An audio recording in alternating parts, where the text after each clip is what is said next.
Greetings and salutations. You are listening to the Into the North podcast, where we take a look at the competitive side of the Commander format, also known as CEDH. I am one of your hosts, Lyndon, also known as Noobzors, and today I am joined by my co-hosts, Matt, also known as Null. Hey, what's up, guys? Reed, also known as Sick Robot. Hey, what's up? And Morgan, also known as Spleenface. Hey, everyone. Yes, that's right. We are doing names now, first names. Ooh, crazy changes. In this episode, we will be covering Thrasios and Tymna, the dynamic partner duo. But before we get into that, what have you guys been up to since the last episode? Well, I've been working on Urza a bit, which, you know, it's just a tiny bit salty that I didn't get to be on the review podcast. Just a tad. Yeah, we made sure that he couldn't say anything. Urza had been spoiled, and then we recorded the last main installment episode, and we banned Reed from discussing it. Yeah, the deck's so sick. But yeah, I mean, not having done a super large amount of testing since we last talked, but deck's still sick. Still been doing a bit of testing, doing some card swaps. We're actually...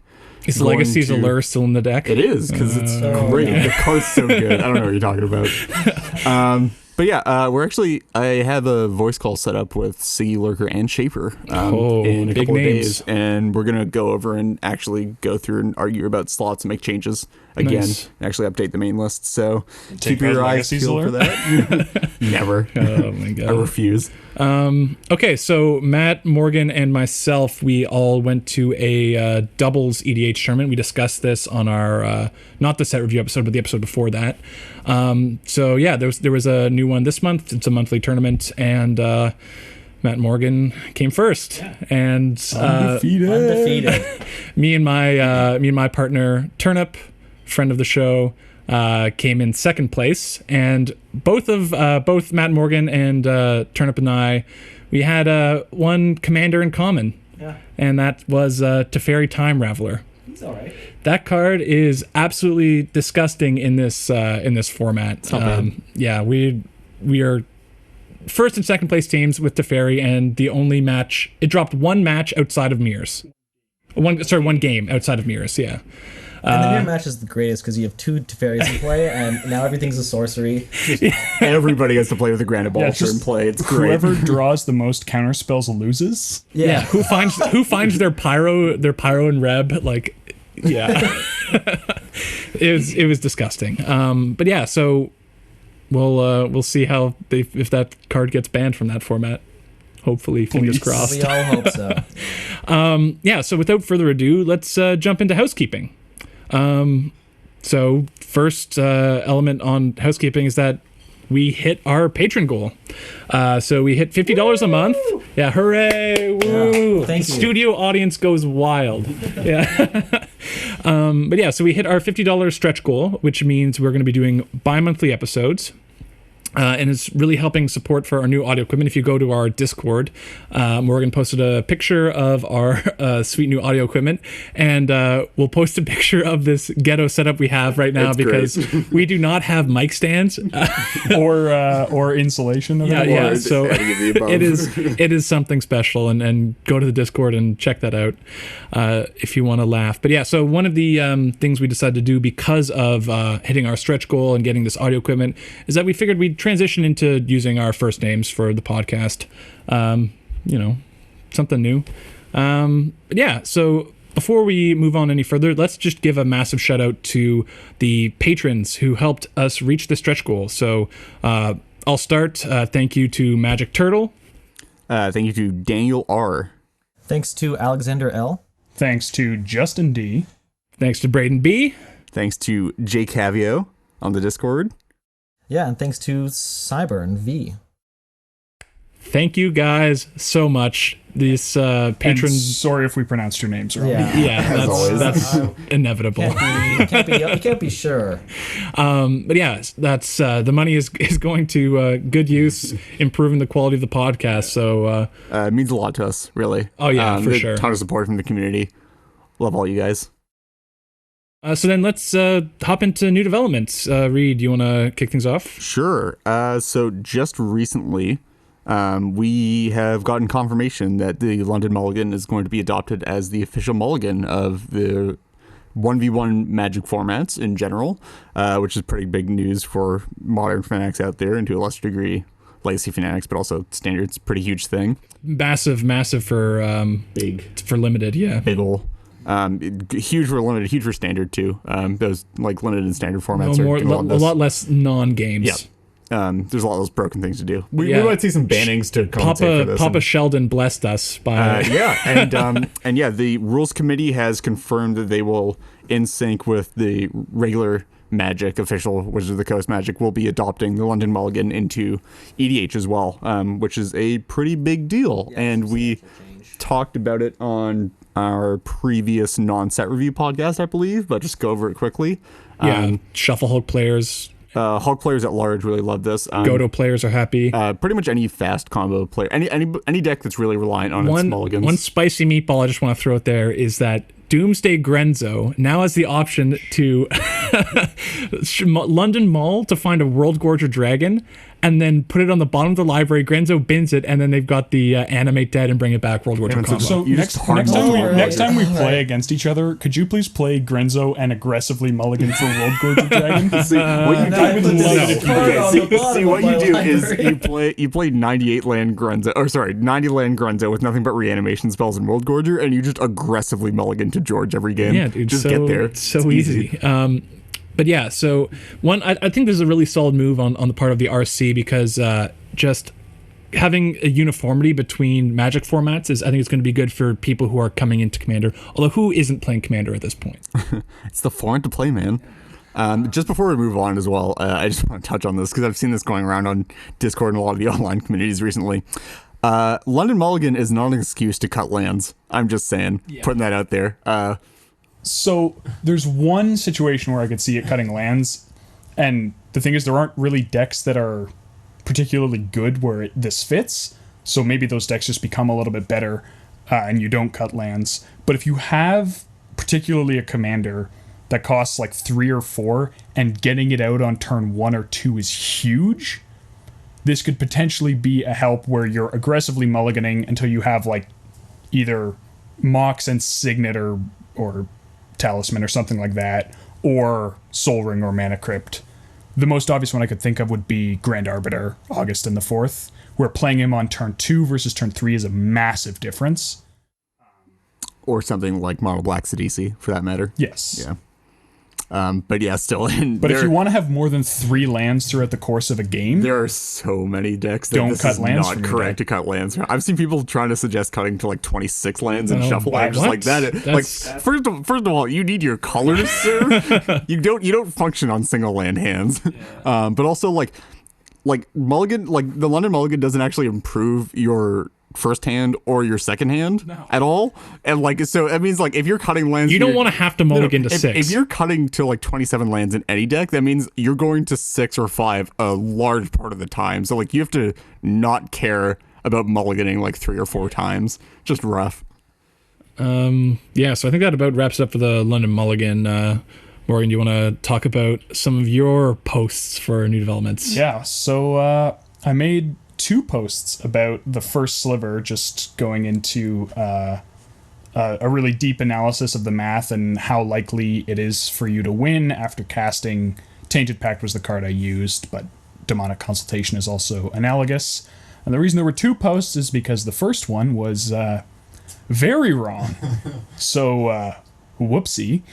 But it was an interesting, project, and it yielded some useful information, and it just helps people sort of know what the odds are on the deck, which I don't know if that increases how salty people are or decreases. Why did I fail? I had an 80% chance.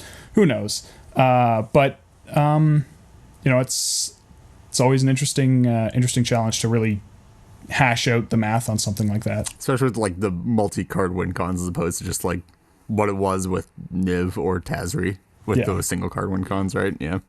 There were a lot of cases. Yeah. Like, who'd have guessed? 1,024 cases. Holy moly.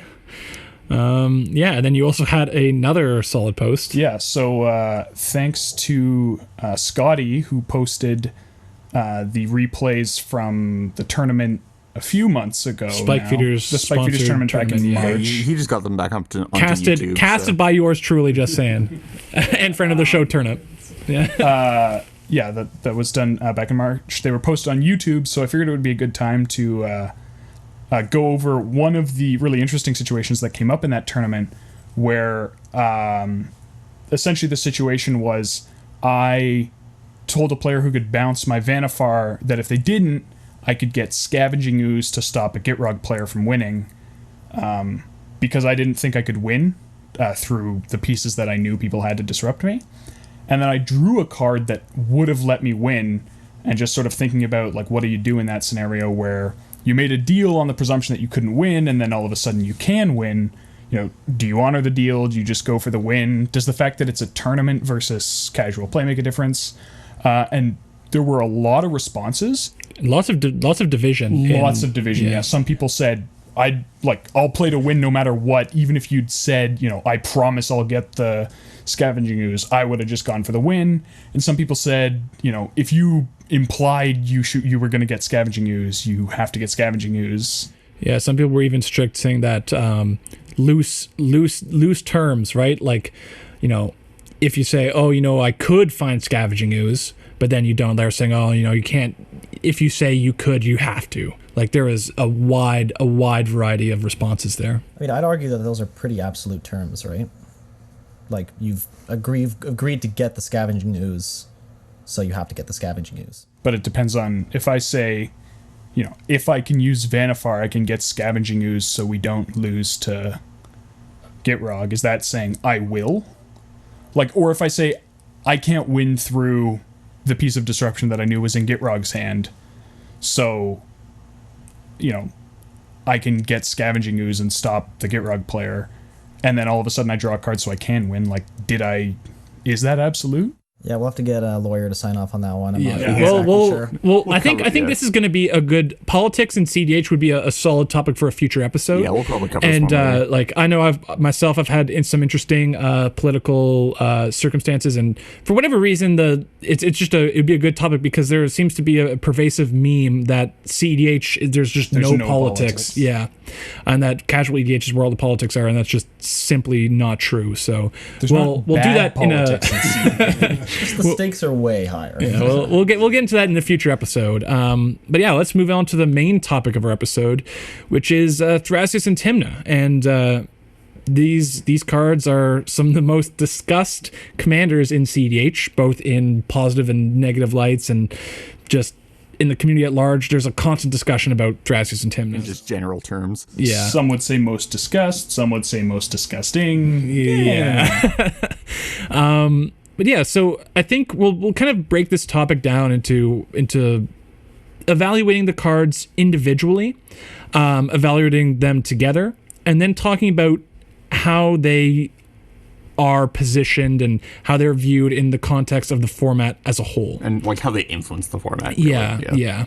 And then finally, maybe how to go about balancing them. But let's not get too far ahead of ourselves. Let's hop into the discussing them individually.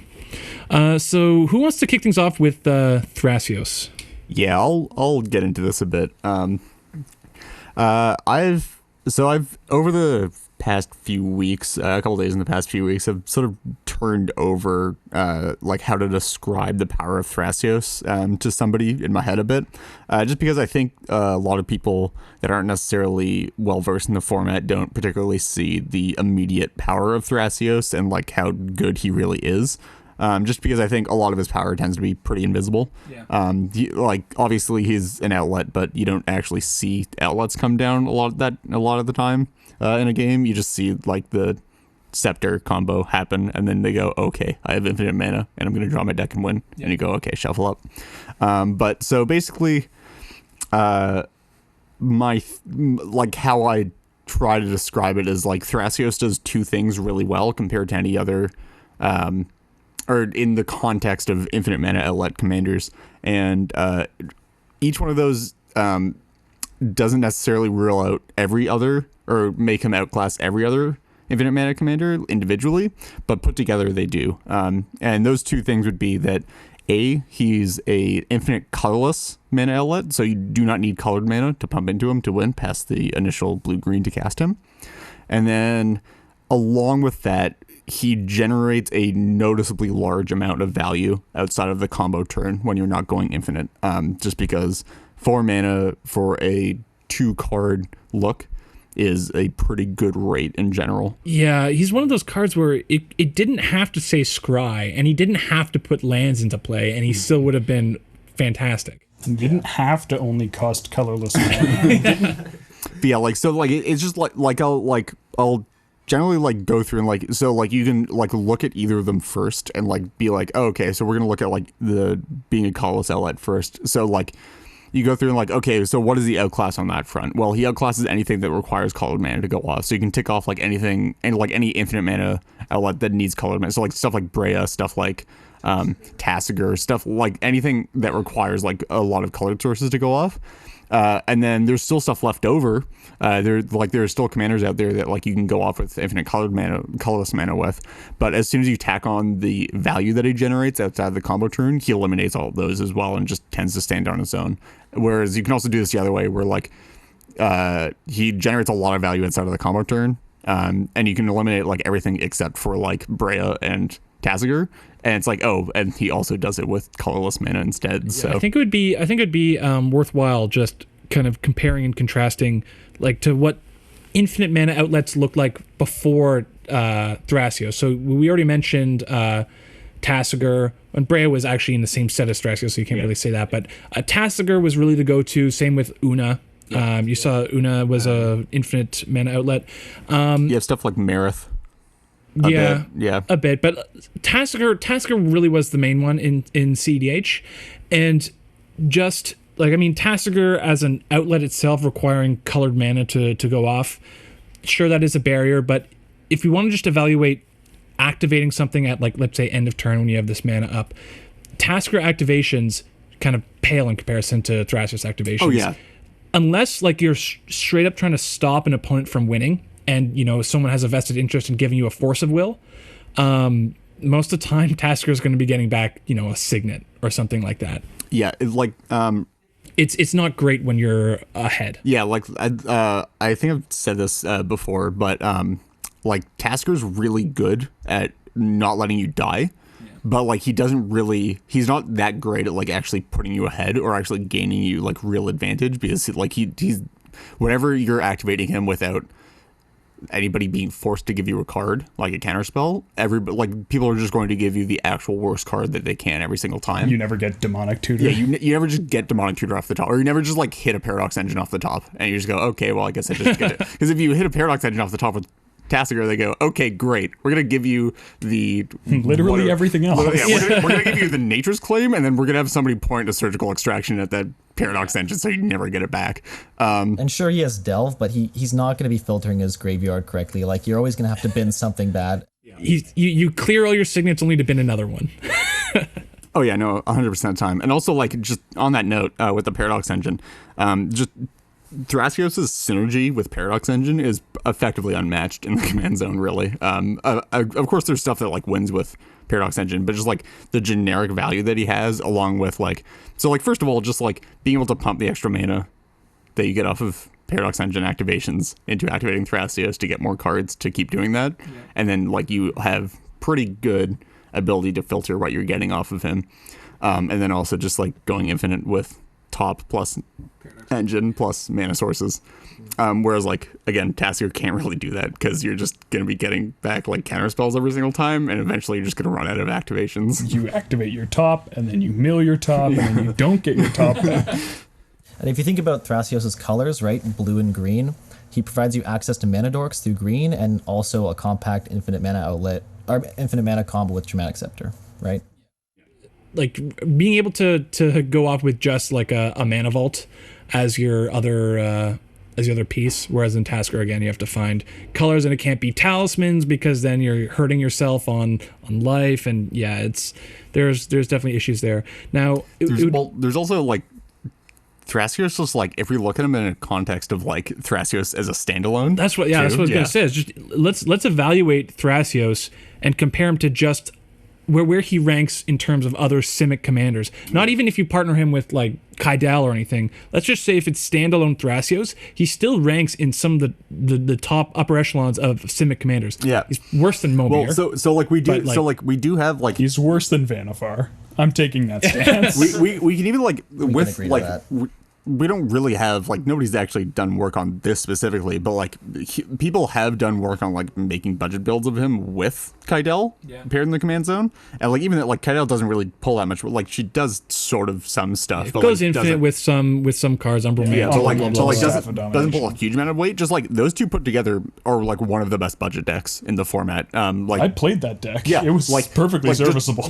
Blue Green Scepter with Thrasios at the helm is like not a bad deck, and like it's actually like very competitive at lower budgets, which just tells you a lot about like how good Thrasios is as a card. Yeah, there are definitely a few inexpensive artifact tutors in blue that you can just chuck in if you need to. So just like the fact that like he's competing with like top 3, top 2 in blue green as a standalone card is sort of nuts.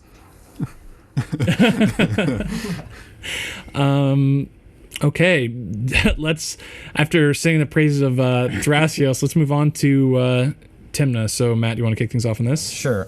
So Tymna is effectively a low-cost card advantage engine in your command zone. You could think of Tymna as something like Phyrexian Arena, but really, in reality, it's much better. Yeah.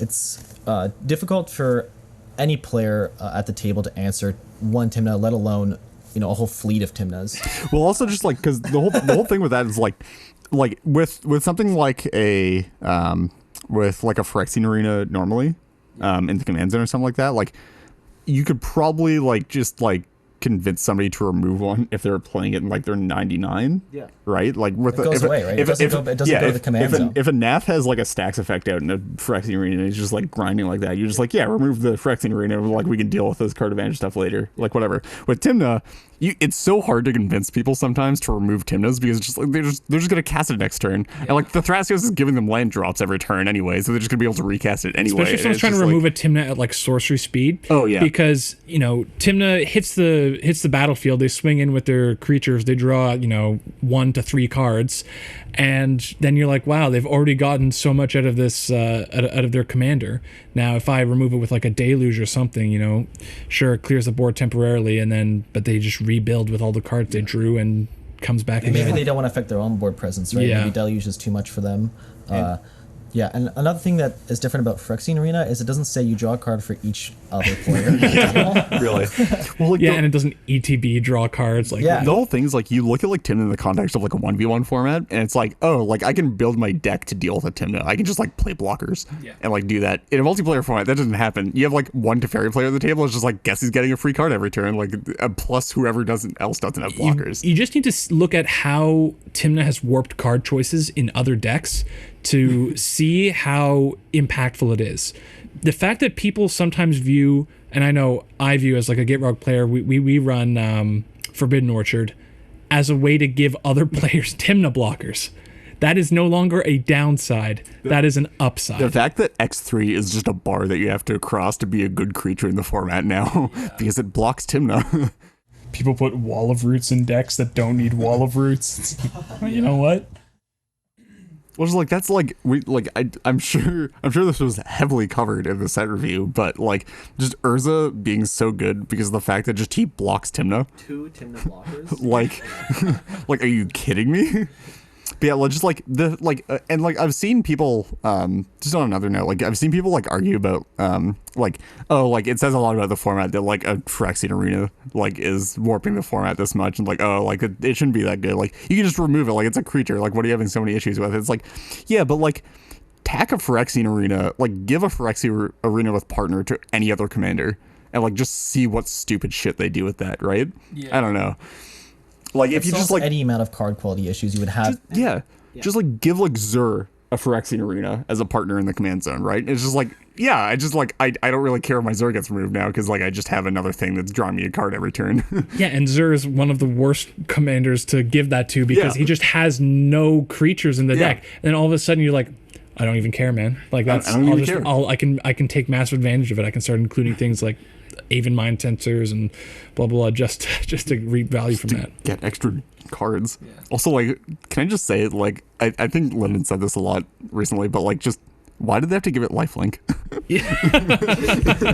It's there's a classic meme with Gitrog. It's just it has it could be like a 3/3 with that effect. It's so great, but no, it's a 6/6, and it also has Death Touch. Just in case. Just in case. Something's What way were you bigger. blocking it with anyway? Nezahal. The answer is Nezahal. The first sliver. I've seen Tymna players or Thrasios.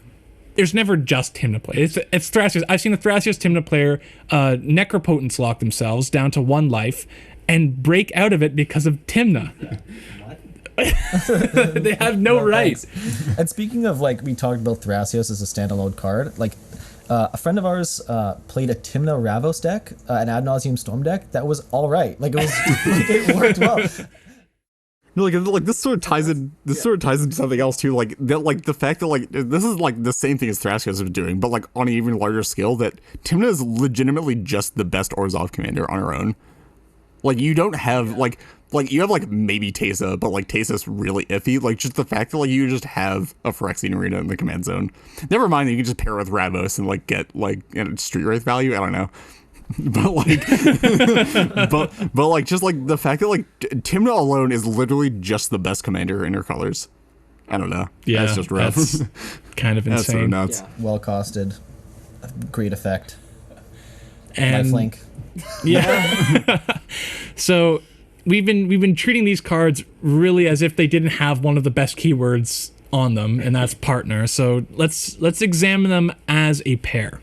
Morgan, do you want to cover this one? Sure. So they're in Sans Red, which is a color combination that doesn't really have weaknesses. Lots of other color combinations are missing. The ones that are missing black don't have tutors. The ones that are missing blue don't have good stack-based interaction. But Sans Red, or Witchmaw, whatever you want to call it, has everything. Red doesn't really do anything super unique. You get better costed wheels and a little more depth on pyroclasms and red blasts, but counter spells exist outside of those. Board wipes exist outside of those. Time Twister, Windfall. Time Twister and Windfall are cards. Toxic So Deluge. when you're building a deck around them, lots of decks are defined, or commanders in part are defined by what they can't do, and color combinations are defined by what's missing from them. And there's nothing missing from these. You have everything you need in your colors. Yeah, it's really like you don't really have to do any digging through Scryfall with Tymna and Thrasios for effects that you want, right? Like like I've noticed this for like you can fill 150 cards real fast. Yeah, for stuff like, especially when I'm like working on Virals, it'll be like I'll just be looking through Scryfall and just like, I need this effect. Does it exist? Can I make it exist? Like, what combination of cards make this effect exist in these colors? With Tymna and Thrasios, you just like look through Scryfall. Yeah, I was gonna say. Yeah, no, some of the fun of building decks is the challenge. Well, what's the expression? The something breeds creativity. Mark Rosewater says restriction breeds creativity. So as Mark Rosewater says, restriction breeds creativity. And I definitely feel that when I'm in mono red, in Goto, my casual Goto list, chucking in all the crappy card advantage engines, Outpost Siege, Stolen Strategy, best card advantage engine, Prophetic Flame Speaker. Yeah, one of my favorite cards. The slew of Chandras that do the bad card draw. Has to say against them. Yeah. Basically Tymna. It's basically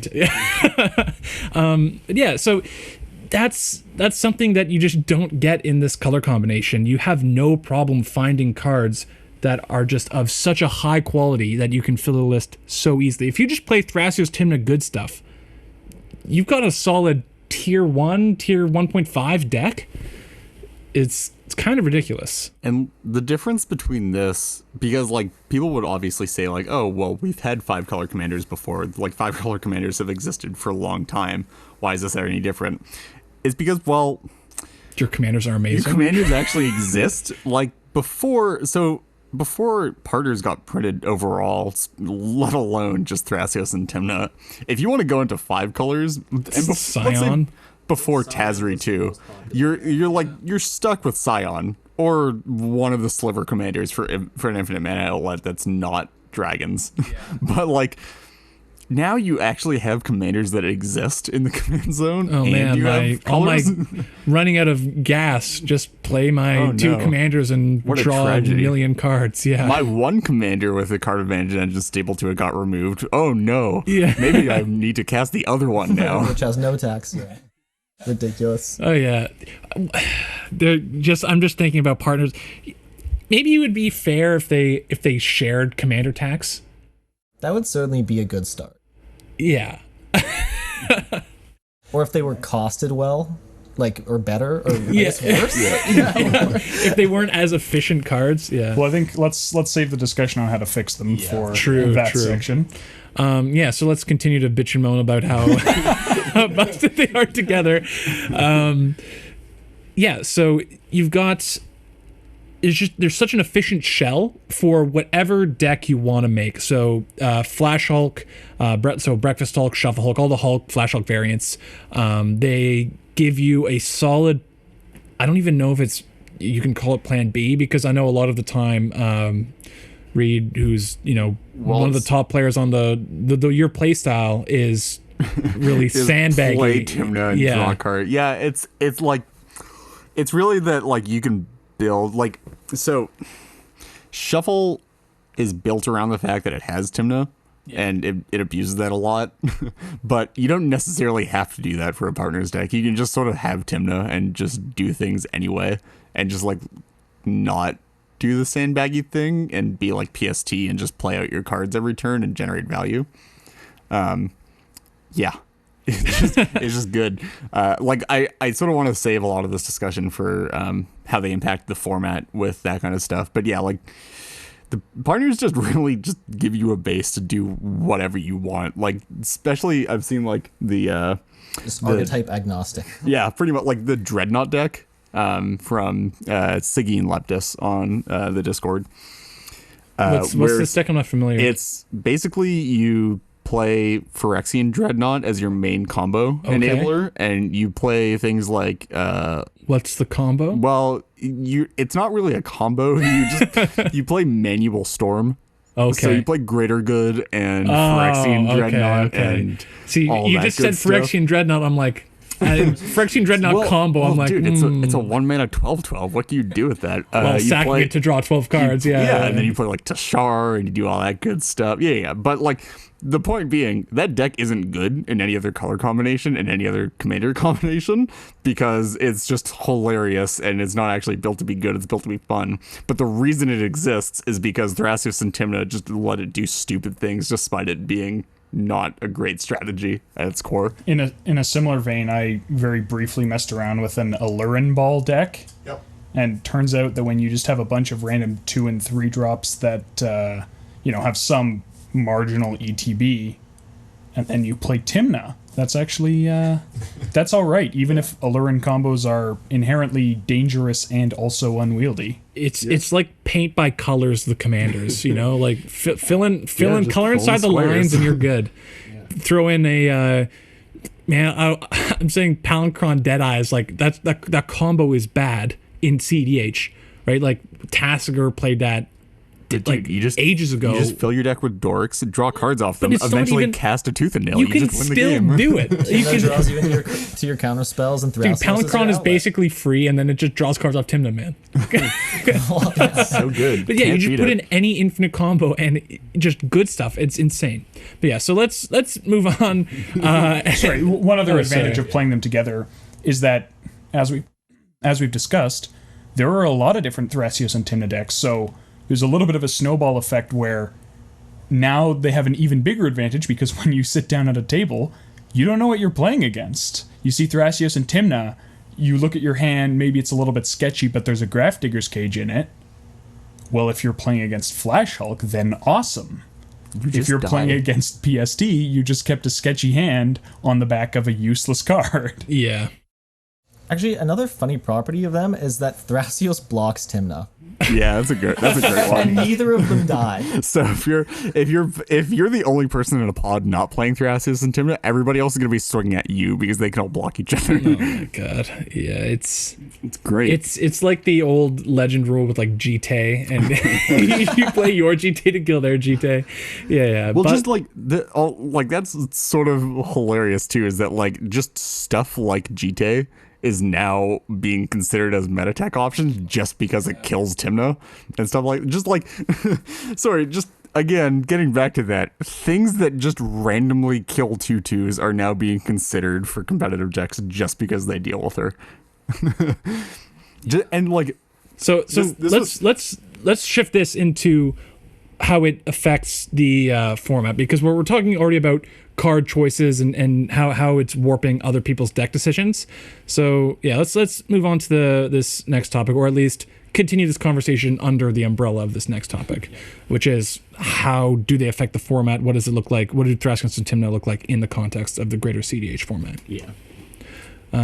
So are they good for the format?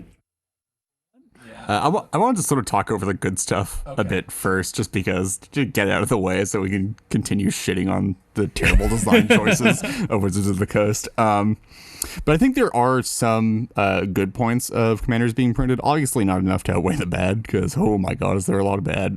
But I think there are things that come from partners that benefit the format to a degree. Primarily among those, in my personal opinion anyway, would be an increase in strategy diversity that comes from the printing of them. We talked about how, a bit at least, I don't think we directly mentioned this, but how them being good basis in high colors for a number of decks means that a lot of strategies that didn't really have a set commander before migrated up to partners. So that's why you see a lot of strategies under that umbrella. So with that comes a decrease in commander diversity, which I think a lot of people complain about, and fairly rightly so. That a lot of things are just in Thrasios Tymna now. But along with that, a lot of strategies have become a lot more playable now.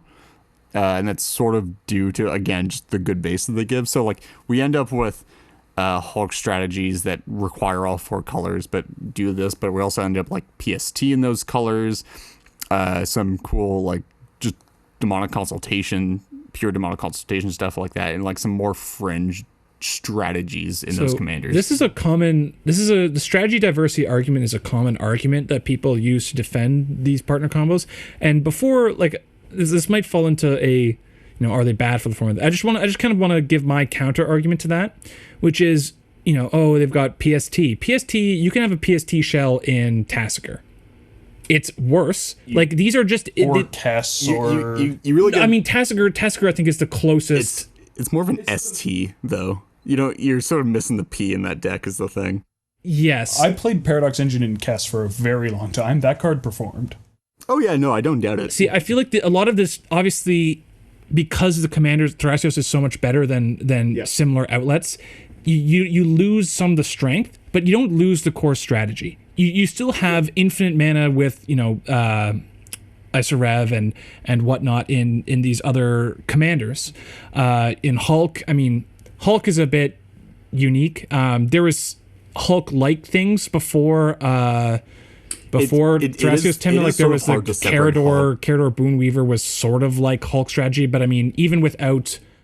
It is a bit hard to separate Hulk from partners just because it's never really existed without them in the format. So they're obviously, like, I've obviously put together decks without partners at the helm with Hulk in them, just to sort of check it out. But yeah, I still think there are a lot of decks that exist because partners are good, though, and are good because partners are good. Like, we have like Razakat's PST and Hulk. I think Razakat's is the most compelling one. I think it's the deck that would have the hardest time existing if there wasn't, and it's not even really because of the commanders so much as it is just because it really makes use of all of its colors. Yeah. You could sort of do things in Abzan. It also makes you can do really sketchy things in Esper, but neither of those feel particularly good. No, you're not talking about Mardu Razakats with Edgar Markov? Come on, man.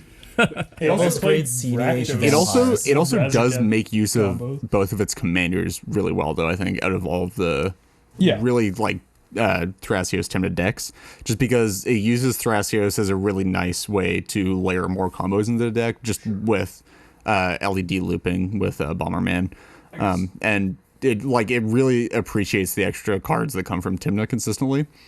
I mean, just what in deck general. wouldn't? Yeah, but it uses both of them to the biggest. Where like when you look at stuff like PST, it doesn't necessarily use Tymna all the time. And it's a lot of the time it's just like more Tymna on our own. And for Hulk, it's like I don't care about having Thrasios at all. So I guess, yeah. Razakats is certainly real. Flash Hulk might not exist, although people would probably still try it would other Hulk. Well, Flash Hulk would exist to a exist, degree. Losing the 4-color aspect Well, it gains makes 5 it color. I guess you could do there's 5-color Flash Hulk things. People would still play ISO Rev. People would still play Paradox Engine. Yes. Is Cats really strategy diversity? Well, just the other jank builds as well is more what I'm talking about. People get to have a good shell to base all of their new ideas and new brews off of. Really is sort of the argument. So Again, it's a really solid deck building crutch. Yes. It definitely does let you explore certain strategies a little bit like you can get a little bit farther into the exploration of them and come to some actual useful conclusions rather than you build a deck, it's really unrefined and unwieldy. So then you just dismiss the strategy because the sheer card advantage of them does let you push through unrefined decks Some clunkiness, yeah. reasonably effectively. So it sort of helps exploring whether or not strategies are viable. It's more of like a pre-game mulligan kind of situation, I think. Like, you can keep the craziest hands because they have the minimum amount of interaction, and you're just going to draw into your combo, Let's right? do a lot more testing on those things. I think it sort of ties into something. I'm going to be the person defending partners here, by the way, because I play them the most. We forgive him. Yeah. Necessary evil. I got to prove that they got to be banned.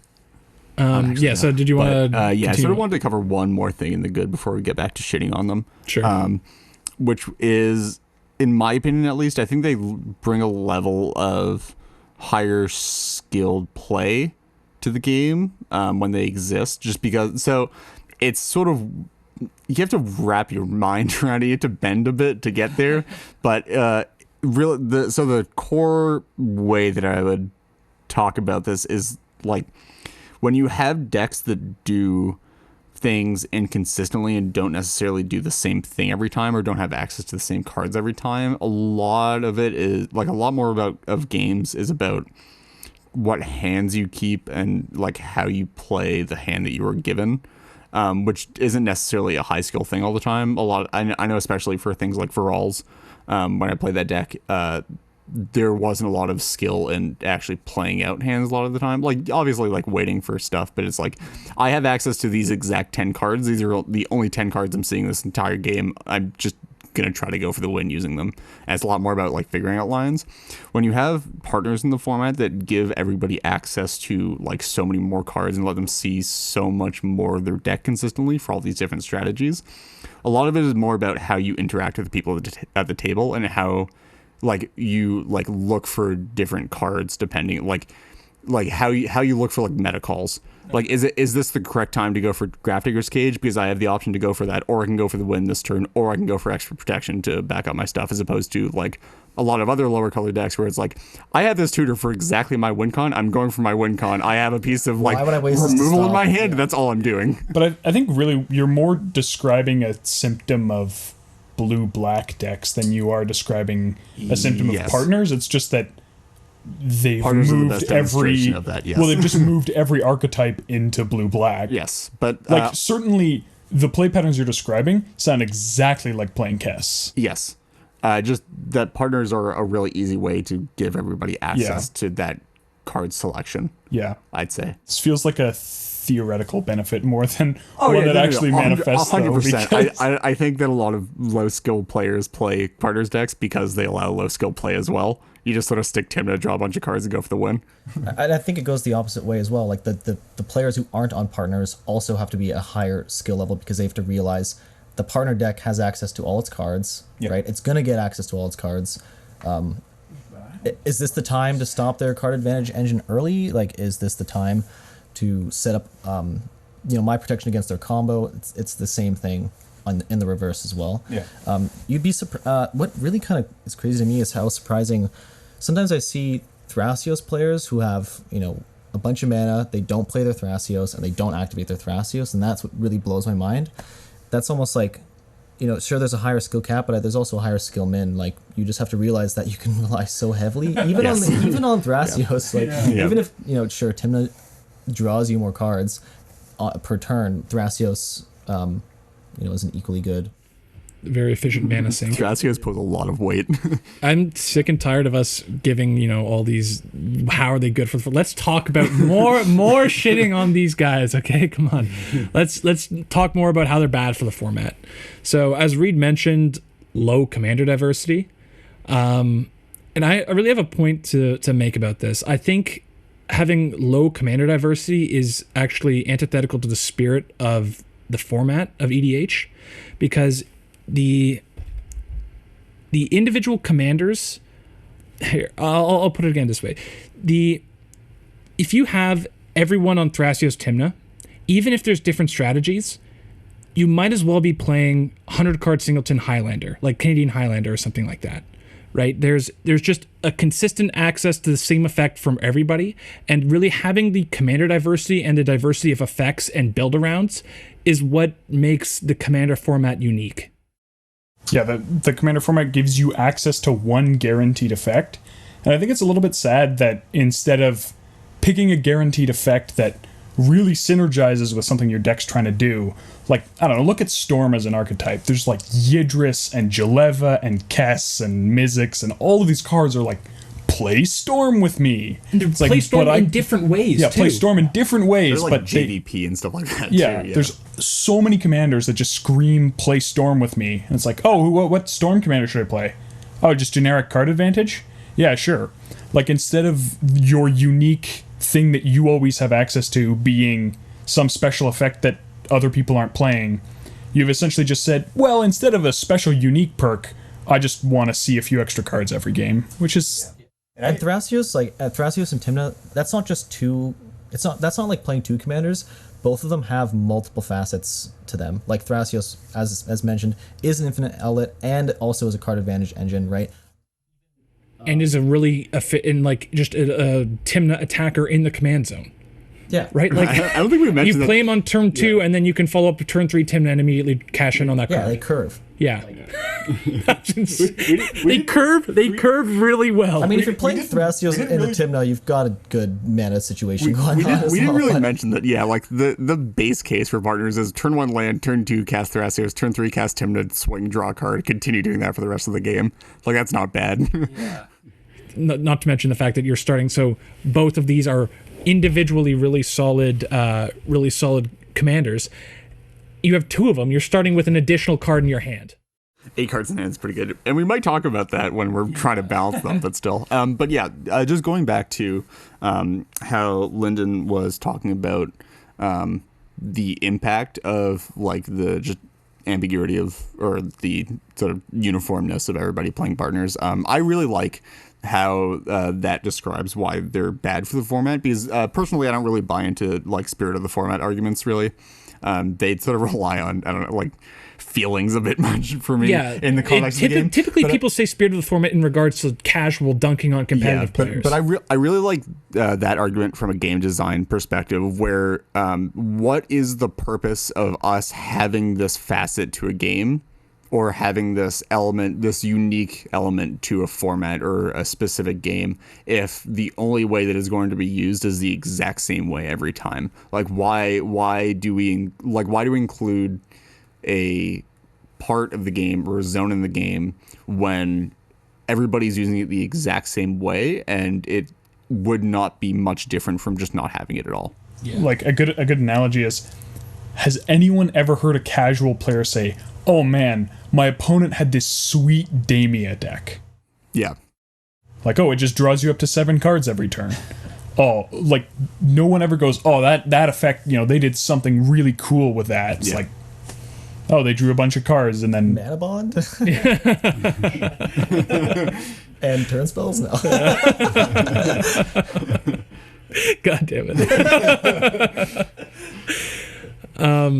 Yeah, I think that we're, as much as CDH tries, we try to push the format and we want to play the best commanders possible. We're not completely like that either. The Thrasios and Tymna already comprise such a large percentage of the decks you'll see in competitive ranked ladders and things like that. And yet there is still a bunch of people who are essentially refusing to play Thrasios and Tymna. Guilty. Yeah, same. Like I've played Tymna. That's the extent of my splurging. We acknowledge that if we had to play for, let's say, an insane amount of money, right? Or our heads. Yeah. Yeah. Do you take Thrasios Tymna? Like, probably. Yeah. I might take It's a Kess no-brainer. just because I'm familiar with it, but Right. So we're intentionally avoiding these partners. So if everyone was playing how they thought they should be playing, it would be even higher percentages than we're seeing now. It'd be disgusting. Which, I frankly. mean, stands for every format, obviously. I mean, like, how many Death and Taxes players in Legacy would be playing, like, Grixis Control instead if they actually had the cash to afford duels for it? But it's, like, I think still to a higher degree in this format. Like, people definitely just, especially because it's EDH and you want to play things that aren't a that lot of it common. is I don't even think that's necessarily true. I think because in Legacy people are playing with cards they own in tournaments, whereas in the CDH community on Cockatrice and Webcam we're very pro proxy, and on obviously Cockatrice you don't need to spend any money to have these cards. So people are electing not to play these because they just don't want to. Well, that's what I'm saying. It's this is still an effect that you see in other formats, just nowhere near as prevalent as I think we're seeing right now in EDH. Just because, like, people just don't want to play the partner menace. Understandably so as well. What else is there to say about this? I feel like that sums it up a lot. Just it takes away the essence of what Commander, of why we're playing this format instead of Highlander. Let's just go back to Elder Dragons. Another thing to illustrate would be, generally, as the number of colors you have access to scale up, the power level of your commander should scale down, because That's another episode too, right? Your deck gets stronger as you have access to a larger card pool, so in order to balance that, the commander should be weaker. If Thrasios and Tymna were in 3 colors, how many color combinations would they not be the best commander? Yeah. Maybe Esper. Maybe Esper. I genuinely believe that, apart from his colors, or her colors, Derevi is possibly the single strongest commander. Like, that effect is absurdly strong. Yeah. Maybe I'd rather play Derevi in Bant, but maybe not, because the card draw alleviates the lack of tutors, which is so stupid. Bant's big problem. Maybe Grixis I'd still rather play Kess, but so we've named, 3 or 4 Maybe 3. commanders that would be better in their colors than Thrasios and Tymna are, and Thrasios and Tymna are in 4 colors. Yeah. Yeah, one of the problems, and I think going forward that we're going to see this become even more of a problem as you look at what Wizards of the Coast is printing into their sets, is that they are printing some really strong 5-color commanders, and this is already a problem because of partners where you've got all these possible 4-color combinations, and even with just if you look at other partners, they're not nearly as strong as Thrasios and Tymna as a combination due to both colors and just what's printed on the card. And mana costs and whatnot, but partners are still dominant. Like, people make Mardu, like Bruce Tarl, Tymna decks, and like weird jank like that. Yeah, those decks steal games. They steal games for sure. But the problem with Commander sort of is that there's just no downside to getting more colors? If your command, like if Gitrog was Sultai, that'd be amazing. Like, or especially when it's not punishing, like you need to spend. If Gitrog had to be, if Gitrog cost like Wooburg, that wouldn't be great. But if Gitrog had just some random Wooburg ability, the really unfortunate downside to Commander, and luckily the community is pretty open to people not actually buying cards, so it's somewhat alleviated. But if we were to start having big events run by stores, for example, the real downside to going to more colors is a couple extra $1,000 on the mana base, which sounds exactly like how to curate a healthy format, if you ask me. So this is why we ban fetches, right? Just solve all of our issues. God, I've heard Sheldon. I've heard Sheldon say that one of the things he wanted to fix with fetches, or I don't know if it was he specifically said this or if this was something he was just like floating around. I've heard the same thing. Was having it so that the fetches you can't run off color fetches. Yeah, you can't run off color fetches, which would make it so much worse. It's so bad. That would only help 4 color decks. Oh my God, yeah, like that's the exact opposite we want. We somehow want to flip that around if there's any way to do that, but yeah. If it says mountain, you can get any type. You can only run off color fetches. Yo! Morgan solved it. Honestly, we can probably talk about this in a later episode, but I do think that banning fetch lands would solve a lot of the issues in the format. It makes higher color decks way more vulnerable to back to basics and Blood Moon. It makes it a lot harder to play higher colors, which is something that we want to encourage. Yeah. Okay, so let's move on to we have one more point that we want to cover. Reed has an interesting point he put on the show notes here, so why don't you cover this? Yeah, I was sort of thinking about this as we were writing up these show notes, because I thought it was just like an interesting comparison to make, and I think the answer is probably going to be obvious, but I think it's good to just get it out there. Yeah, just something to think about. Yeah, so I just wanted to discuss whether you guys think that the current state of partners in CDH is closer to what Brainstorm looks like right now in Legacy, or what Eldrazi Winter looked like in Modern. So let's contextualize both of these cases. Yeah. So what does Brainstorm in Legacy mean? What Brainstorm in Legacy is Brainstorm. So first of all, just to add context to this, Brainstorm is a card that is obviously too good for Legacy. I think anybody that plays in Legacy will probably agree with that, where Brainstorm is at least a step above any other card that exists in the format, and it's very good, probably bannable. But the reason why it exists in Legacy is because of the pillar of the format. What a pillar of the format means is that it adds, so it's a staple card in a lot of decks, and a lot of different decks too. There are a lot of different strategies that run Brainstorm in Legacy, and what it does is it actually adds depth to all of those strategies. Is in that it allows you to, first of all, find your cards consistently, as it is that's really good. that's what it does. Yeah. That's what it does really well. But draw 3 cards, put 2 back, crack a fetch. Oh my God. Yeah, do all of that. But what it also does is it adds layers of complexity to those decks. So it's really hard to brainstorm correctly.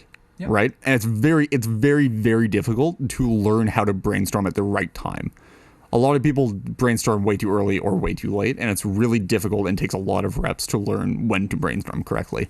What it also does is it introduces a lot of counterplay, because a lot of the time what brainstorm decks are doing is very attackable on a lot of axes. You can play, say against like a format that is really entrenched in brainstorm, you can start playing meta strategy or off meta strategies that attack that really accurately. Like you can play like Chalice of the Void decks, you can play like Blood Moon decks, because a lot of brainstorm decks run fetches and want to be in multiple colors. It introduces a lot of nuance in the way that you attack the decks that run brainstorm in that format. On the other side, Eldrazi Winter sort of on the surface, like without historical context, sort of looks the same if you just look at the metagame breakdown. So Eldrazi Winter actually had like 4 or 5 meta decks. Yeah, so Eldrazi Winter was basically off the back of Oath of the Gatewatch. There was a bunch of Eldrazi printed, and there was specifically some really solid lands that enabled... essentially, they printed... These lands were fine when Eldrazi cost 10 mana. Yeah, the cheapest colorless Eldrazi was 7 or 8 mana. I think it was so the seven. lands are Hand Ember Ayavugan was 7 mana. and Eldrazi Temple. Ayavugan reduces the cost of Eldrazi. Colorless Eldrazi by 2, and then Eldrazi Temple can tap for 1 generic or tap for 2 generic to Cast a colorless Eldrazi. Or activate. Yeah. So as Reed was saying, with these different colors of Eldrazi's, of course they're all devoid, which means they're colorless. Yeah. So basically, what it was is that it effectively ruined Modern for a winter. But if you look at top 8s without context, there are a lot of color combinations represented in those top 8s. There's, I believe, Bant Eldrazi, Jeskai Eldrazi, Blue-Red Eldrazi, Gruul Eldrazi. There are like colorless a lot Eldrazi. of straight up colorless Eldrazi. There are a lot of different decks being represented, but they're all the same deck. Yeah, they're all off the back of these 2 lands. And then Thought-Knot Seer. Basically, it's off the back of Eye of Ugin, Thought-Knot Seer, and Reality Crash and Reality Smasher, where on the surface it might look. Thought-Knot Seer is fine as a 4-drop. Reality Smasher, very strong 4. It's a strong 4-drop. Very strong 4-drop. But it's also Reality Smasher. It's also like a strong 5-drop, but it's fine as a 5-drop. Okay, but the problem is, so what, like I was saying earlier, it's like Eldrazi were fine when they were 10 mana, and you're cost reducing them to 8 mana or whatever. You could have lands that effectively tapped for 2 on cards that cost at least 7. Yeah, but then when they print these cards that are efficient, that they're solid cards in their as their CMC is costed, and then you're reducing them further with these really mana efficient lands, they just become outrageous. I think the essence of this argument is really like Modern is no longer defined by the 60 cards in your deck. It's defined by the 20, 30 cards that are different than the other Eldrazi decks, right? Yeah. So like I just wanted to ask you guys what you think partners are closer to in the current format, because I would personally think, well, actually, I won't taint it. I'll let you guys express opinions first. I think it's the worst of both. Good answer. I think Tymna's the Brainstorm, and I think Thrasios is the Eldrazi in this case. I think that it's very much closer to Eldrazi Winter, and I think one of the other sort of defining characteristics that you look at is that Brainstorm is a pillar in Legacy, and Hand Attack is typically not good against Brainstorm because they can tuck away the cards they don't want you to hit. People still play Hand Attack in Legacy. Like, people are actively choosing to bring things that aren't good against this pillar of the format. Whereas in Eldrazi Winter, everyone was trying to figure out what they could put in their deck to beat Eldrazi, not, oh, well, I'll play this, and, if it's not great against Eldrazi, but oh well. And, we were talking about it earlier, like, Forbidden Orchard is an upside. People put in Wall of Roots in decks that don't need it to block Tymna. People build decks specifically to attack Thrasios and Tymna. Pyroclasms, like, all of these effects. We're seeing Pyroclasms, and we're not seeing Teferi because of Tymna. Yeah. Like, people are actively choosing what they bring around it rather than, respecting it when they play, but not overly warping their deck choices. Yeah. So in my mind, I think Thrasios and Tymna are the equivalent of Ayavugan and Eldrazi Temple. The decks, the shells that they support would be fine without them. Like, they'd be balanced without those cards, but they're the ones that are enabling the degeneracy. And so I think it's very, very clearly, to me, falls into the Eldrazi Winter category. Yeah, I'd say they have shades of Brainstorm, but are a lot closer to Eldrazi. It's just, there are a lot of like, especially with sort of how homogenous a lot of 4 and 5 color decks in CDH look. Even aside from the commanders, I think just with the addition of partners that are a very visible thing in the command zone every game and are going to be played in a lot of those decks, it's a lot closer to Eldrazi Winter. It's a lot more defined by your spice and your win con than it is by the rest of your cards in your deck. I think my argument saying, Tymna is the Brainstorm, is inspired from, if you look at other non-Tymna decks, non-Thrasios Tymna decks, they're all running Tymnas, like Crom Tymna. We have Mardu, which is running Tymna. Bruce Tymna, right? Sidar Tymna stacks, Ikra Tymna. People try Silas Tymna. Okay, so how do we fix this? How do we balance Thrasios and Tymna? Well, we just remove a keyword ability.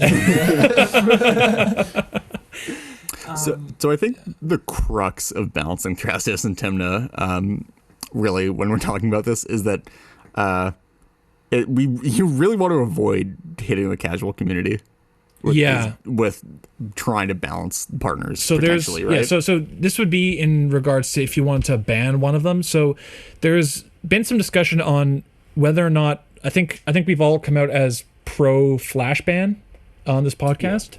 Yeah. But so Flash is a card that's been discussed as a really solid ban contender for EDH and with the RC because it is something that is not a unique effect that would see play in casual produces a unique deck in casual play, right? You can use Scout's Warning, Savage Summoning, lots of things that give Flash, command zone favorite, Vidal attack even. Yeah. There's all kinds of things that allow you to get that effect, but Protean Hulk is harder to replicate. So Flash is something that if you remove from competitive, it still allows the Protean Hulk archetype to exist. With Viral's Hulk, or definitely not Viral's, like sacking things. Like Shuffle and DNV definitely still exist. They just take things, a slight power hit. Yeah, you take a speed hit. Yeah, so like still better than the old Boonweaver decks that people played. Sure. And so this is why people think it would be a solid ban, is because it wouldn't affect casual play and would be positive for competitive. Now, the problem with banning either Thrasios or Tymna or both is that these are cards that do see play in casual. Because they have so much variety, right? Because you can staple either of them to any other partner. Yeah. That's tons of decks, right? Yeah. Now, luckily they are both enemy color partners, which means if people were trying to build decks in their colors, at least they'd still have the other... They do have duplicates. Yeah, they have the other partner, so that's... not ideal, but better than nothing. I wouldn't say either of them are particularly unique in their effects for casual either, which is fairly fortunate. Yeah. I would say Thrasios and Kydel are very, very different cards. Like, even if it's not an infinite, one's a mana sink, one's a mana producer. Yes. No, but it's not like... Kydel is a lot more unique of an effect to have in a card in the command zone, right? Like, there are a lot of comparable effects to Thrasios already in casual. But yeah, just like trying to like surgically extract, if you will, the problem of partners from CDH without touching casual too much. Okay, here's a proposal that I sort of thought of that would hurt casual partner players, but would be much less impactful, I think, than either a ban or one of the other ideas we'll discuss later. What about shared commander tax?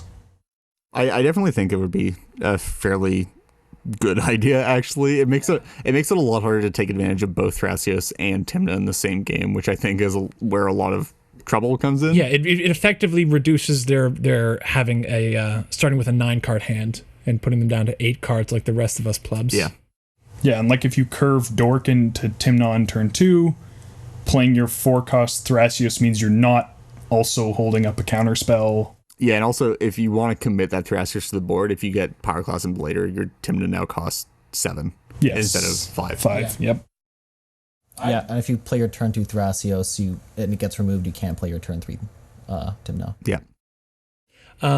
So, yeah, one thing that Morgan was alluding to was there was actually an article on, and this is something that's been discussed actually in the community before, but someone decided to make an article on the subreddit or a post on the subreddit. Yeah. Basically suggesting that if you have partners, and so 2 cards in your command zone, that you start with 1 less card in your opening hand. So it would be you start with 8 cards, counting the commander, and then if you have an additional commander, you subtract 1. So that's a proposed solution. Personally, I like the shared command tax or a ban. I actually sort of like the reduced hand size. I think that it's like it has the widest reach, and I think it has a stronger effect on casual than the shared commander tax, and it has a much wider reach than a ban. Yes, like because it hurts everyone it hurts people who are playing like Rayhan Ravos, which is like my creatures dying counter synergy deck, and then we're coming along and just being like, no, can't have fun. Bad. I do think it sort of makes sense flavor-wise, though, but also with, like, just, like, intuitively, it sort of makes sense to me anyway, where it's like, yeah, like, if you have 2 things in the command zone, you should have 1 less thing in your hand. Like, you should have you should have the same total amount of stuff. It feels like that's something that is a modification of the way the standard rules are, right? Like just the way you draw hands is something that's a standard rule of Magic, whereas Commander Tax is a special rule for Commander. So I feel like it's more intuitive for players if you're modifying the already special rule than if you're modifying a standard rule. That's also fair. I mean, I also think that the shared commander tax is a very intuitive way of doing that, though, considering that the cards share a command zone, right? Exactly, yeah. Instead now of the commander leaves the command zone. Cost 2 more. Your commanders cost 2 more for each time you've cast a commander from your command zone. Anytime you would ever cast something from the command zone, it costs 2 more for anything that, And also, I think it's less impactful in casual where, like, you know what, sometimes you're casting your commander for 9 and like that's okay, like the games are slow enough that people aren't sort of playing their commanders, you know, because they have nothing else to do. They're playing, like, I think the fact that Thrasios and Tymna can get played so many times on so little mana, like without going above 5 mana, you can play one of your commanders 4 times. And yes. I think that, you know, when you're looking at Crom Rayhan or something like that, it's less of So anyone else have anything to say on this? Should we discuss actual bans? Because there are like a couple different philosophies on how you would ban out Thrasios and Tymna, right? Because sure.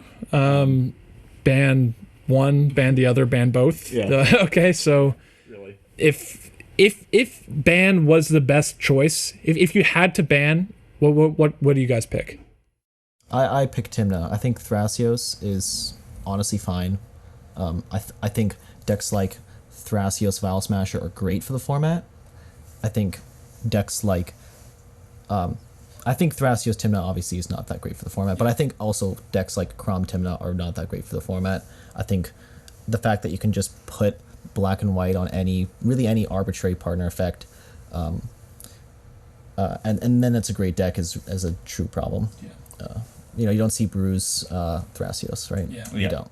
I would agree with that, banning Tymna, and I like the reasons you presented. The other reason I would support that is that Thrasios does have a much more defined weakness, and that weakness is things that hurt creature abilities: Damping Matrix, Curse Totem, Linvala. We totally didn't cover that, about the fact that they... And yeah, the fact that Tymna you can't hate out Thrasios and then Tymna just is fine. Yeah, right? Tymna just like, oh, well, you turned off my Dorks and Thrasios? Well, I guess I'll just get in and still draw cards. And imagine if you put in something that prevents attacking, right? And then Thrasios just sits back and dumps mana into his ability. Narset definitely does a great job at stopping Tymna, and decks like Urza that can actually keep it alive.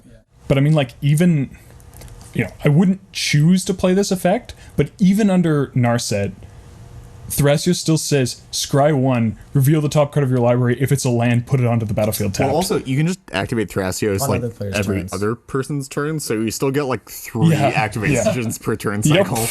Or 4 if you do it on your own turn. That's okay. Like, you know, maybe you have a Training Grounds, but you're certainly paying a lot of mana. You're certainly paying for that effect. Yeah. It's just, You're not getting it for free by, playing value creatures. It's definitely a symptom of Thrasios and Tymna, though, that, like, so many, like, Spirit of the Labyrinth effects are so good right now. People are just trying to find ways to put Narset in their deck. Yeah.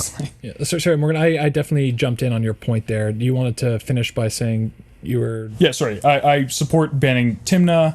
I think that it's the real problem, and a deck like if somebody still wanted to play like a PST and or Hulk and Thrasios Ravos, I think that's much less of a problem because Ravos is a lot harder to cast. And even Thrasios Vial Smasher, like, that deck does much more inherently fair things than, like, it's running cards that you don't want to be running to enable the Vial Smasher, right? Like, you don't want to have Curiosity in your deck in a vacuum, but then it's like, there's some sort of synergy I'm looking at here. It's a lot more unique than just having a Tymna, And that deck gets pretty heavily nerfed by the shared commander tax, as far as I'm concerned. Yeah, you really want both of them in play.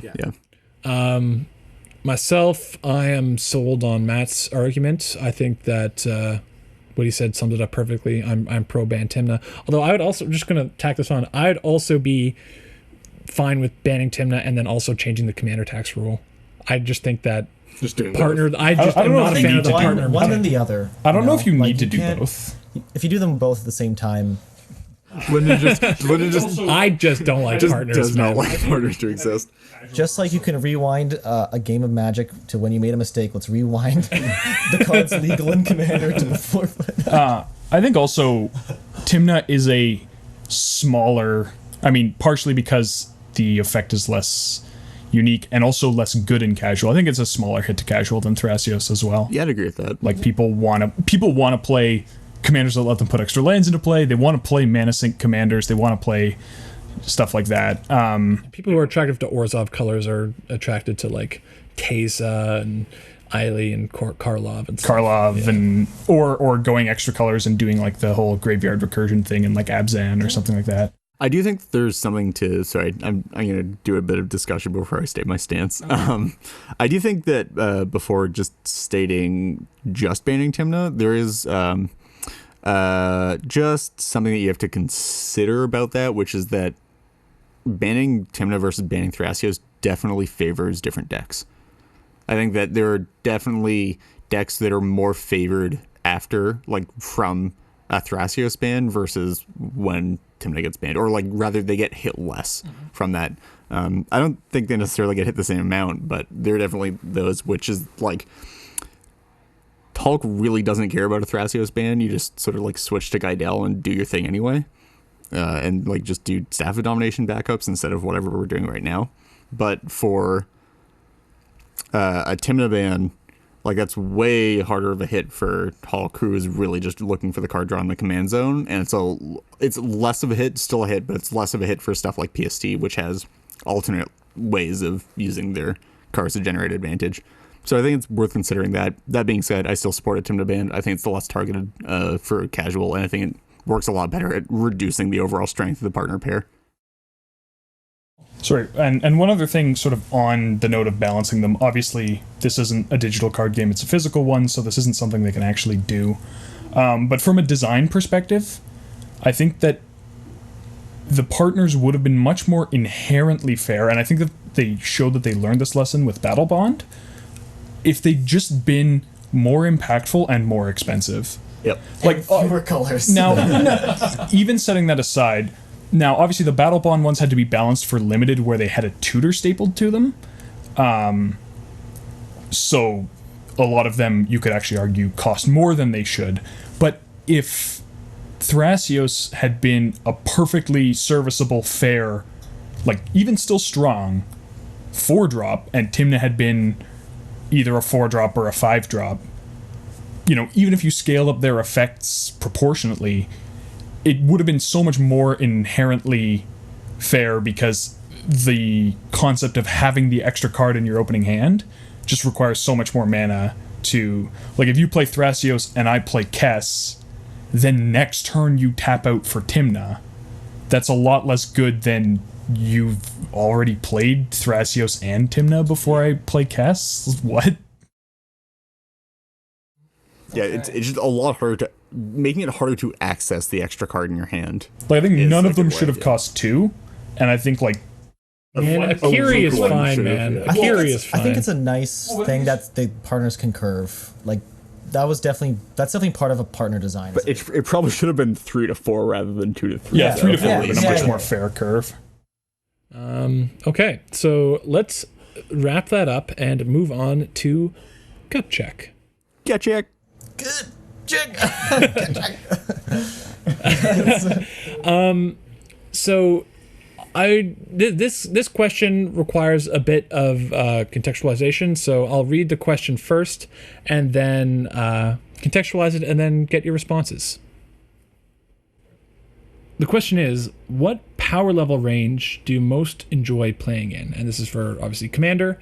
And so the contextualization is that some people different depending on which source you're getting it from. In the CEDH community on Discord and Reddit, we use the power level scale of CEDH, high power, mid power, casual, and those can be quite wide ranges. Mid power can span quite a lot. CEDH is generally the smallest category, but but so then there's some other power level rankings that people use. I think the Command Zone uses a 1 to 10 scale.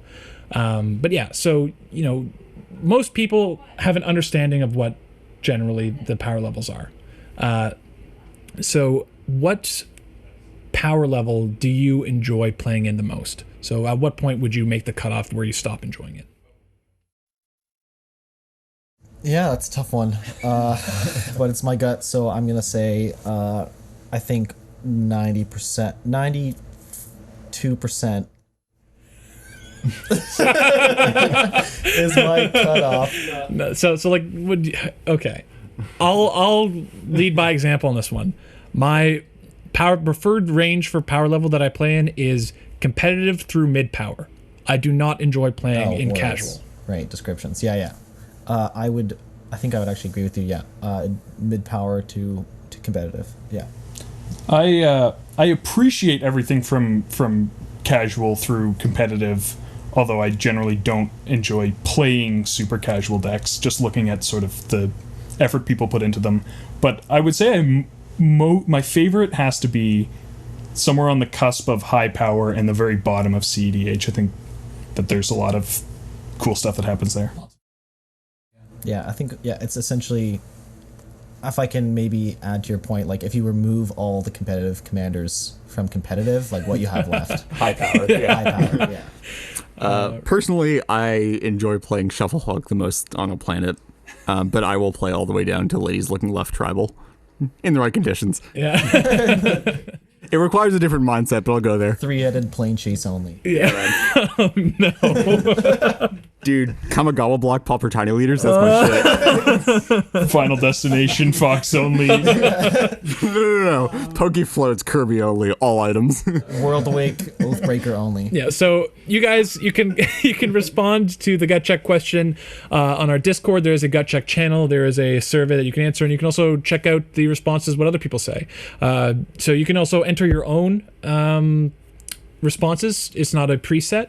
So if you feel more comfortable on the 1 to 10 power scale, the standard power scale that we're using, or some other letter grades or favorite animals in the zoo, farm animals, for playing from like chicken to Matrix to, pit to cow, whatever. So we look forward to seeing your responses. And one more thing about gut check. We have been sort of considering, not for all gut check questions, but for some gut check questions in later episodes, coming back, discussing our answers, discussing your answers. So we were wondering, do you guys like it when we just ask the question and move on? Or would you like to hear, once everyone's filled out the survey and checked their gut, would you like to hear, more discussion and analysis in later episodes? So I'll also be attaching that as a question on the survey for you to answer. Dope.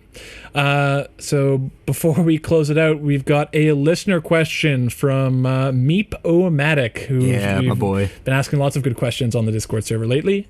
His question is, can I get a discussion on countering the tutor versus countering the spell the tutor is getting? And so, this isn't so much as a question as it is a demand for a discussion, but yes, you can get that discussion. Yeah. Well, let's just do it. That. Yeah, we'll do it. So there's there's a bunch of different ways you can approach this. There's multiple levels to this kind of evaluation of whether or not you should be countering the tutor or the spell the tutor is finding. So let's start on like the base level. At least this is my kind of framework that I'm using. Is that you got to look at what kind of counterspell you have. So you've got Dispel, you've got Flusterstorm, you've got, maybe Muddle the Mixture. These are things that... Mental Misstep. Spell Pierce. Force Spike. Yeah, there's a bunch of counter spells that only counter, or that are restricted in what they can counter. So if they're casting a Vampiric Tutor and you've got a Dispel, if they find an Ad Nauseam, then your Dispel can counter the Ad Nauseam, but you have to be able to sort of anticipate that they'd be finding an ad nauseum, which is hard to do. And so that's more things for later levels below this first level that I could potentially discuss. But yeah, the type of counterspell you have is, I think, the first method you should use to whether or not you should counter it. If it's overly restrictive, you should probably counter it if you can. Yeah, if you have a real bad counterspell, then you should probably spend it earlier rather than later. And like it really is just an extension of like, why does everybody use mental misstep on the first like vampire tutor that they see? Well, because it may well be the only time you're going to get to use that mental misstep. That might be a really high that's like really high value target compared to something like a Llanowar. Yeah, and also like if they're vamping for a flash, yeah, good luck. Sort of implicit in the answers that both of you gave, I'll just sort of formalize it, is that generally it's best to counter the thing that they get, because they've committed more resources, they've made their decisions, and maybe they cast it later, so something more threatening came up in the meantime, or maybe they get something you actually decide you don't want to counter. And also, maybe you thought they were going for ad nauseum and they got toxic deluge, and that's great. So another important thing that's also kind of implicit in what we were saying is that you want to sandbag your interaction for protecting your own combos, but also to potentially draw out interaction from the other players. Let everybody else deal with the problem before you also, have to. If you counterspell a tutor and somebody else had a mental misstep, that they probably would have spent. Yeah, so the base case is you want to hold your interaction as late as possible. And then there are a whole bunch of reasons you might decide that this isn't the base case based on specific factors. Exceptions, like how restricted your tutor is, or, the opportunity that you have, or, sometimes they're not getting something you can counter, or you can't counter effectively. Like, it could be Dakmor and Gitrog, or I've had people let me resolve tutors in Muldrotha and literally say that they can just counter what I get. I'm like, so I can cast cards from the graveyard? Yeah, and so the level that's like superficial level. That's when you should counter it if you can, if your counter spell is restrictive. Yeah. But then the level that's more skill intensive beyond that is regarding reading what your opponents are going to get. Yeah. So this requires an intimate knowledge of the format and of other people's decks. And the people themselves. So I was going to say, Matt and Morgan have been playing against me as a Gitrog player for a long time. So I would say that with probably like 75% accuracy, they could shot call what I tutor. Now, Reed is obviously quite accomplished as a player himself, so he could probably shot call maybe slightly less effectively, only because he hasn't played against me specifically me as a player enough. Specifically his builds. Yeah, is another thing. But yeah, they could. Matt and Morgan could probably shot call 75%. So if they put me on ad nauseum, they might save a dispel, right? Yeah. But if they put me on finding a life from the loam, that's a great time. Exactly like Morgan was saying with Muldrotha, someone all just kind of what he get. If you countering my life from the loam is going to do jack, unless it's force of negation or delay. Delaying a life from the loam is the best feeling ever. Can I just say? In theory, I should be able to call your tutors, but you always have it. He's getting ad nauseum. Anyway. Reveals dark ritual. Oh, he already has that. Always getting Autumn's. Oh, Autumn's. I see. Yeah. Just counter back up. But yeah, so that's something that you can get better at, even if it's agnostic of who you're playing against. It also depends on the deck, though, because a lot of the time, like, different decks will have access to a different range of things that they're looking to tutor for. A lot of like lower color, like if you're looking at like mono black CDC, there's a very low range of what they're going to go for a tutor on. Like even independent of the player, it's going to be like Adnaz or like an artifact a lot of the time. So there's a very low range there.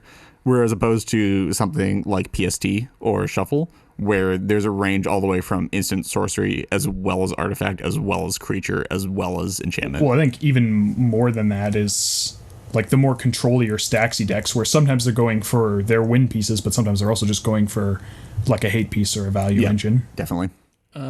So the final level that I would say is, and this is the hardest thing to do, is to not only shot call what they're going to get, but also figure out what counterspells the other players have in their hands. Or just interaction in general. Yeah. Right. So this is kind of information that you get from how they respond to someone passing priority, if they pause for a second, how they hold up their mana. Like, dude, I only play in constant time operations. Everything takes the same 5 seconds in order to. Yeah, and it just gets harder the more the better they are at concealing information. Just like general posturing and texture of the game. Yeah. How much mana they're keeping up. How likely that specific player is to bluff interaction versus not bluff interaction versus tutor for a force of will. Yeah. So if somebody else is tutored and you think that they're likely to have gotten a force of will, you can hold on to your tutor. Yeah, being the person to mystical tutor for a force of will and having that be public information is now whenever someone presents a threat, it's on you. You're the first to respond. Yeah. You've discarded your force of will and you've exiled your important blue card. Your time twister. Your time twister, yeah. But unless that's the way I view this. There's three skill difficulties, and go down to whichever one you feel comfortable, and the better you are as a player, the better you're going to get at evaluating whether or not you should counter the tutor, the spell they're finding, or just sandbag. Another one that I'd want to tack on there. I don't think this cleanly fits into a level, but if you know that they're going to be able to fight over a win condition, and when they're tutoring, they don't have the mana to fight over that win condition. So like end-step tutors. Say they're almost tapped out except for 1 black mana, and then they end step a vamp tutor, and they have counter magic in hand, but they don't have the mana to spend right now, but they will once they untap. You go, I'm going to counter that vamp tutor right now while I still can. And that has a double benefit, because it means on their turn, instead of trying to win, and even if they lose the counter war over their win condition, like now you're tapped out and they're tapped out, they're holding up all their interaction for the next player. The next player. And like in terms of taking advantage of opportunities, I am reiterating an old point, which is restrictive counterspells generally have better mana costs, so you want to take advantage of them when that's appropriate. Llanowar Elves, mental misstep. Just get them. Sensei's top. I don't know how many times my Boreal Druids has been misstepped. It's too much. I meant to misstep Sensei's top, not because the card is too good, just because it takes half an hour off. Because it's 8:30. I want to finish this game. Just get it out of here. Okay, well, that about wraps it up for this episode. If you guys would like to reach out to us with any questions, comments, or concerns, you can contact us on Twitter at Into the North Pod, via our email intothenorthpodcast@gmail.com, or on our Discord server, the invite link for which can be found in the description for this episode. An extra special thanks to all of our patrons who help cover the expenses for our show and allow us to work towards improving the quality of the podcast. If you would like to become a Patreon, we are at patreon.com/IntoTheNorthPodcast. Thank you as always to the band Vox Cadre for our lovely podcast music, to Nate Slover for our equally lovely podcast logo, and to Nick for mixing our podcast. Next episode will be out in 2 weeks. Until then, see ya. See ya. Bye. Have a good one. Forte.